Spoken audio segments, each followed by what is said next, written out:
Refined Awami League নতুনভাবে বাংলাদেশে আবার জনগণের সামনে হাজির হওয়ার একটা আলোচনা ইতিমধ্যে শুরু হয়েছে।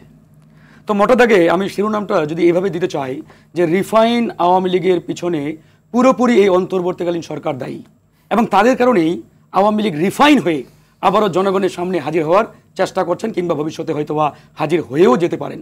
এখন আসেন, কিছুদিন আগে বাংলাদেশের পলাতক প্রধানমন্ত্রী শেখ হাসিনা দিল্লিতে বসে একটা হুমকি দিয়েছিলেন বাংলাদেশ নিয়ে। তারপরে তিনি আরেকবার জাতির উদ্দেশ্যে ভাষণ দিবেন, ছাত্র সমাজের উদ্দেশ্যে বক্তব্য রাখবেন, এরকম একটা সোশ্যাল মিডিয়াতে বক্তব্য আসলো। এরপরে বাংলাদেশের ছাত্র জনতা বিক্ষুব্ধ হয়ে বোলডোজার নিয়ে ধানমন্ডি 32 গুড়িয়ে দিলেন। দেশের বিভিন্ন জায়গায় আওয়ামী লীগের স্থাপনা ভাঙচুর করে একবারে মাটির সাথে মিশিয়ে দিলেন। ওকে, ফাইন। সেদিনেই আমি এই ছাত্র জনতাকে প্রশ্ন করেছিলাম, শেখ হাসিনা তো বাংলাদেশে নেই, পালিয়ে গেছেন কোথায়? দিল্লিতে। তাহলে দিল্লিতে বসে শেখ হাসিনা যখন বাংলাদেশ নিয়ে ষড়যন্ত্রে লিপ্ত থাকে, বাংলাদেশকে বেকায়দায় ফেলার জন্য নানা রকম নীল নকশা ষড়যন্ত্রের জাল পাতানো শুরু করে, নিশ্চয়ই তিনি কোনো না কোনো জায়গা থেকে এই সাহসের যে ফুয়েল, এই ফুয়েলটা পাচ্ছেন। এই ফুয়েলটা আসলে কোন জায়গা থেকে যাচ্ছে হাসিনার কাছে? That is the question. আমি সেদিন বলেছিলাম এই ফুয়েলটা বাংলাদেশ থেকে যাচ্ছে।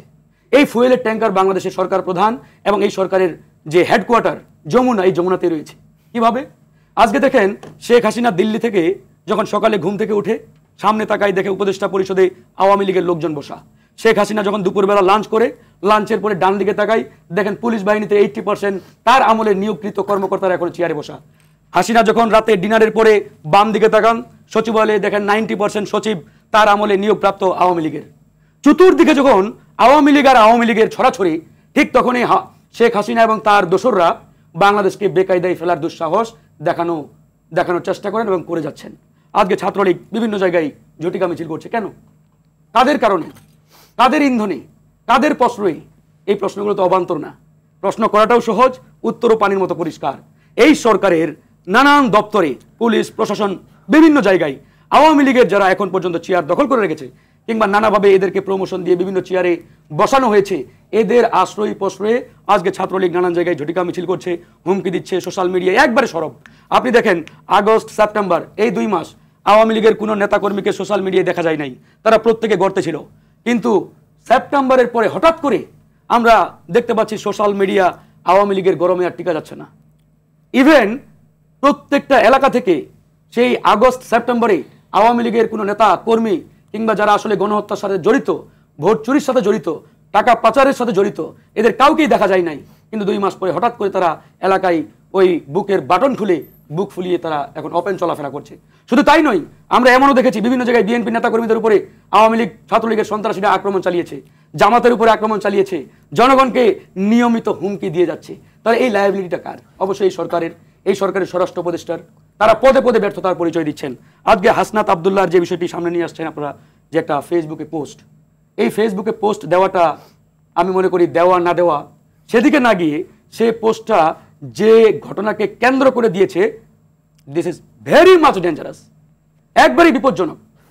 আজকে যদি আমি হাসনাতকে প্রশ্ন করি, তুমি যেদিন সেই সেনা কর্মকর্তা কার সাথে মিটিং করেছো আমরা জানি না, যারা আহ্বানে গিয়েছো, যখন তারা তোমাকে মিটিংয়ে আহ্বান করে বা ডাকে, তুমি কি জনগণের মতামত নিয়ে গিয়েছিল? বলেছিল আমাকে আর্মি ক্যান্টনমেন্টে ডেকেছে মিটিংয়ের জন্য, আমি যাবো কিনা? তোমরা তো দাবি করো যে তোমরা নাকি জনগণের প্রতিনিধি, তোমরা নাকি জনগণের ছাত্রনেতা, এটা সেটা। তাহলে যখন ক্যান্টনমেন্ট থেকে অফার আসলো, তুমি সেদিন কাউকে জানাও নাই, তুমি সেখানে গিয়েছো, মিটিং করেছো।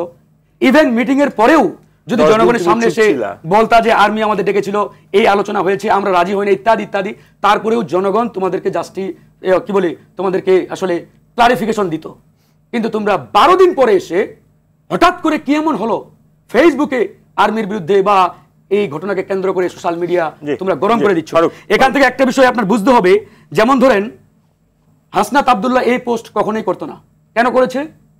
যেদিন মাননীয় প্রধান উপদেষ্টা জনগণের বিরুদ্ধে গিয়ে আওয়ামী লীগকে নিয়ে এ ধরনের একটা স্টেটমেন্ট দিলেন যে অন্তর্বর্তীকালীন সরকারের কোনো ইচ্ছা নেই আওয়ামী লীগকে নিষিদ্ধ করার, ঠিক তখনই বাংলাদেশের ছাত্র জনতা এবং রাজনৈতিক দলগুলো অত্যন্ত বিক্ষুব্ধ হয়ে গেল। সেদিনই আমরা বিক্ষোভ করেছি এবং এই সরকারকে স্পষ্ট করে জানিয়ে দিয়েছি আওয়ামী লীগকে এদেশের জনগণ 5ই আগস্ট নিষিদ্ধ করেছে। সুতরাং আপনি এই নির্বাহী চেয়ারে বসে জনগণের বিরুদ্ধে যেতে পারেন না। যখন রাজনৈতিক দল এবং জনগণ একাকার হয়ে গেছে, ঠিক তখনই এই ছাত্র নেতা এবং তাদের দল কণ্ঠাসা হওয়ার মতো একটা অবস্থা। তারা তো যখন দেখলো যে এরে আমাদের জনপ্রিয়তা তো তোলানির দিকে, জনগণ তো আমাদের বিরুদ্ধে চলে যাচ্ছে, ঠিক তখনই জনগণের সিম্প্যাথি নেওয়ার জন্য আমি মনে করি হাসনাত সোশ্যাল মিডিয়ায় এই পোস্ট দিয়েছে।